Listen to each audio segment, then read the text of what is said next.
Here's the dirty secret of LSAT coaching that nobody in this industry talks about. Most instructors have a mental model that sorts students into two categories: responders and non-responders. Responders do the work and their scores climb. Non-responders seem to work just as hard, but their scores stay flat. And if you're an LSAT coach with that model, it's incredibly convenient. Every time a student doesn't improve, you've got a ready-made explanation that has nothing to do with you. They're just a non-responder. They've hit their ceiling, their reasoning ability just is not there. And I've seen students using that explanation for years. It feels compassionate, it feels realistic, and even feels kind. But what it actually does is it lets the coaches off the hook. Every student the coach can't help becomes evidence that some students just can't be helped. And that's circular logic. Now, let me tell you what that comfort actually cost people. The LSAT is the single most consequential standardized test in American higher education. The difference between a 160 and a 170 isn't 10 points, it's the difference between full tuition and a full ride. And at a lot of schools, of course, it's the difference between getting in and not getting in. And over the course of your career, that scholarship gap can be worth $150,000 or more. And so, if a coach looks at a student and quietly decides they've hit their ceiling, the cost of that is not abstract. It's a student settling for a score that they didn't have to settle for, taking on debt they didn't have to take on, going to a school ranked below where they could have gone, all because their coach decided, based on a comfortable story about talent, that this was as good as it gets. Now, I need you to understand how we can finally break that belief. I was going through actual behavioral data from a group of students, looking at the questions they completed per day, the days they studied per week, whether they reviewed their missed questions, and how deeply they reviewed. And I was looking to confirm what I already believed, that some students do the work and improve, and other students do the work and don't improve. That was the framework. I just wanted to see it in the numbers. And so I started looking students who improved on one side, students who plateaued on the other. Then I cross-referenced it against the behavioral data, and the pattern wasn't what I expected. The students who improved weren't the ones with higher diagnostic scores or with stronger academic backgrounds. They were just the ones who had done more questions, studied more consistently, and reviewed their mistakes differently. And that part was interesting, but the part that really broke my framework was the non-responders. I started checking their actual behavior against what they had told me. One student told me he studied almost every day.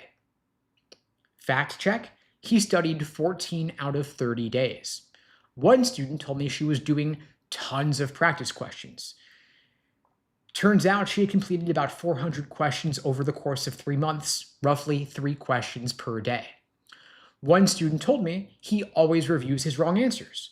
So I asked him to walk me through his last missed question, and he said, I looked at the right answer and it just made sense. That was his entire review process. Of course, that's not real review. And it kept going one after another. Every single non-responder was either doing dramatically less volume than they believed, studying far less consistently than they reported, or reviewing at a depth that wasn't actually review. Every single one. So I sat there staring at this spreadsheet, and I discovered that the non-responder category wasn't real. It was a ghost created by the gap between what my students told me they were doing and what they were actually doing. And I believed them because it confirmed what I already wanted to believe. So effective prep is actually annoyingly simple. Do a couple thousand questions over the course of your studying, study almost every single day, review the questions you miss with real depth. And I'll get to what that means in a minute. And you take the LSAT more than once to help you maximize your score. That is the formula. Students who actually do that score in the mid-160s at a minimum, and most of them score in the 170s. Now, you're probably thinking, if it's that simple, why doesn't everyone do it? Because almost nobody actually does it. The consistency bar alone eliminates almost everybody. If you study every single day, you are in the top 5% of LSAT students. And I don't mean that to be motivational here. It's actually a fact. People are wildly less consistent than they think they are because they're busy, because LSAT studying's hard, because they don't have time in the day. But it's hard to carve out the time. If you can, you are the exception rather than the rule. If you treat LSAT prep like training, like you are a college athlete, you don't study when you feel like it. You study on a schedule every morning, 90 minutes, 6 days a week. You do 25 questions a day, plus 30 minutes reviewing every one you missed. If you do that, you don't have to be smarter than other people, or a better reader, or have a gift for logic. You just got to be consistent in a way that almost nobody else is. And the painful thing is that during the same period, there could be another student who's studying maybe half the time, doing a third of the questions. But you might genuinely believe you're working just as hard because it's hard for you to carve out the time. Now, why does doing thousands of questions actually work? It's because while the LSAT looks like a reasoning test, it's actually a test of pattern recognition. I mean, think about chess grandmasters. They're not calculating every possible move from scratch. What separates them is not raw brain power, it's that they've got a library in their brains of thousands of different chessboard positions stored in their memories. If they see a particular arrangement of pieces, they recognize it. They're not thinking their way to the answer, they already just see the answer from their previous experience, and the LSAT works the same way. There are only so many ways to structure a logical reasoning question. There are only so many different types of flaws, only so many tricks in the answer choices. And when you've done thousands of questions, you've seen the vast majority of those patterns. You're going to start recognizing the shape of a question before you finish reading it because you've been there before. But there's a catch to this, of course. Volume alone is not enough. Volume plus review is the magic key. Most students, when they miss a question, they'll look at the right answer, they'll read the explanation, they'll think to themselves, oh yeah, that makes sense, and they move on. But that's not review.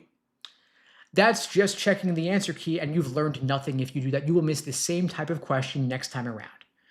Real review doesn't start with the right answer. You start with yourself. You go back to the stimulus and you ask, what did I think this argument was saying? Where exactly did my understanding break down? Because almost every single wrong answer on the LSAT starts with a misread. You missed a word, you skimmed past a scope shift, you read correlational evidence and treated it like a causal claim. The mistake happened in your reading of the passage, not in your evaluation of the answer choices. And then you got to ask the harder question. You ask yourself, do I keep doing this? Is this a pattern? And almost always the answer is yes, because mistakes on the LSAT are not random. They come in clusters. The same student who misreads one causal argument will misread the next 5 of the same type. If you miss one scope shift, you're probably going to miss them all day. And those patterns are invisible to you until something forces you to look. And that's where LSAT coaching comes in. I was looking over a student's set of questions, the ones they'd missed, and I noticed that the student made the same 3 mistakes in a row, kept missing scope shifts. The stimulus would make a claim about experienced teachers, and the conclusion would generalize to all teachers, and the student just wasn't catching it. And when I pointed it out, she looked at me and she said, I know what a scope shift is. I've read about it, but I don't see it when I'm doing questions. And that sentence is the entire LSAT in miniature.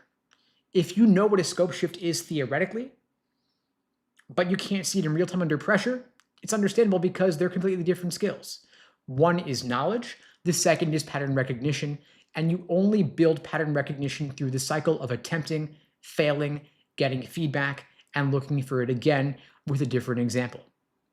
But if you were to do 100 logical reasoning questions and every single time you finish one, before you look at the answers, you write down what the conclusion claims and whether it goes beyond what the evidence supports. And once you do that, you can't unsee them. Your score could go up 4 points in 1 week because you will finally encode a pattern you'd been skimming past for months. And I can hear the pushback, and it's fair, so I want to address it. Steve, you're saying anybody can score 170 plus. What about those with learning disabilities? What about people who work full-time who can't study 6 days a week? What about severe test anxiety? Do you really think there are 0 natural differences? No, I don't, of course. There are people for whom this test is genuinely harder. There are people who need accommodations and should get them. There are people whose circumstances make studying every single day a real sacrifice, not just a question of discipline. And I'm not dismissing that. But here's what I am saying. The group of people who believe they've hit their ceiling is enormous, and the people who actually have is tiny. It's not even close. Most people who think they've maxed out have not maxed out. They've hit the limit of what their inconsistent effort and shallow review can produce. And I know that feels like a ceiling because you're working hard in the way you understand hard work to mean. But the bottleneck is your method.